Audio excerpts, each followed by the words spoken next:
আসসালামু আলাইকুম everyone, welcome to my page Marzia's blog. তো সকাল সকাল ঘুম থেকে উঠে আমি এখানে রান্না বান্না শুরু করে দিচ্ছি। এখানে মিষ্টি কুমড়া ভাজি, তার সাথে থাকবে ডাল ভুনা। এজন্য আমি দুই চুলায় দুইটা তরকারি উঠাই দিচ্ছি যাতে দ্রুত হয়ে যায়। আর এখানে আমি আটাটা তৈরি করে নিব রুটি বানানোর জন্য। তো রুটি বানানো আমার হয়ে গেছে, আমি অনেকগুলো রুটি বানাইছি। রুটি আমি ফ্রোজেন করে রেখে দিব। আমি এখানে তাওয়াতে হালকা করে রুটিগুলো সেঁকে নিব। আর হালকা করে রুটিগুলো সেঁকে নিয়ে যদি নর্মালে রাখা যায় একটা বক্সে করে, তখন কিন্তু এই রুটিগুলো যখন খাবেন বের করে সেঁকে নিলেই হবে। আর এভাবে কিন্তু রুটিগুলো অনেক দিন ভালো থাকে।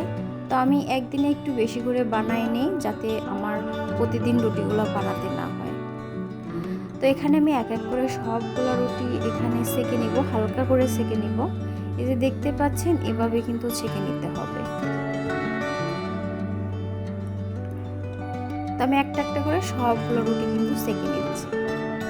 আর রুটিগুলা কিন্তু পারফেক্ট গোল হয়নি, আসলে আমি এত ভালো পারিও না, যতটুকু পারি ততটুকুই চেষ্টা করছি, তাতে আলহামদুলিল্লাহ। তো এখানে আমি সবগুলা রুটি সেঁকে নিছি। এইগুলো আমি এখন শুকাইতে মানে ঠান্ডা করতে দিব। আর এদিকে আমার ডাল রান্নাটা হয়ে গেছে। এই যে আমি এভাবেই ডাল ভুনা করি। আর রুটিগুলা এদিকে আমি আরেকটা রুটি ছোট্ট করে বানাইছি, যেটা আমি এখন খাবো।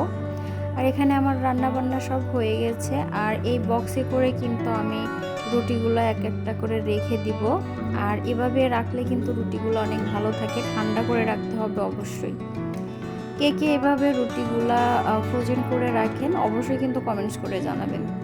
আর ভিডিওর মাঝখানে আমি সবাইকে অনুরোধ করব, যারা আমার চ্যানেলটি সাবস্ক্রাইব করেননি প্লিজ চ্যানেলটি সাবস্ক্রাইব করে পাশে থাকা বেল বাটনটি বাজিয়ে দিবেন, যাতে পরবর্তীতে নতুন নতুন ভিডিও আপলোড হলে আপনারা খুব সহজে নোটিফিকেশন পেয়ে যান। আর যারা অলরেডি সাবস্ক্রাইব করেছেন তাদেরকে অসংখ্য ধন্যবাদ। এই যে আমি এখন ফ্রিজে রেখে দিলাম। এভাবে কিন্তু অনেক দিন করে খাওয়া যায়। আর এখানে আমার রান্নাঘর নোংরা হয়ে আছে, যাকে আমার পরিষ্কার করতে হবে। তো সব কিছু শেষ করে এটা হচ্ছে আমার বিকেলের নাস্তা। তো বিকেলের নাস্তাতে নুডলসটা রান্না করে নিলাম। তো এখন বিকেলের নাস্তাটা করব। তো আজকের ভিডিওটি এ পর্যন্তই। ভিডিওটি কেমন লাগলো অবশ্যই কিন্তু কমেন্টস করে জানাবেন। অবশ্যই লাইক কমেন্ট শেয়ার করবেন। দেখা হবে পরবর্তীতে নতুন আরেকটি ব্লগ ভিডিও নিয়ে। ততক্ষণ পর্যন্ত সবাই ভালো থাকবেন, সুস্থ থাকবেন। আল্লাহ হাফেজ সবাইকে।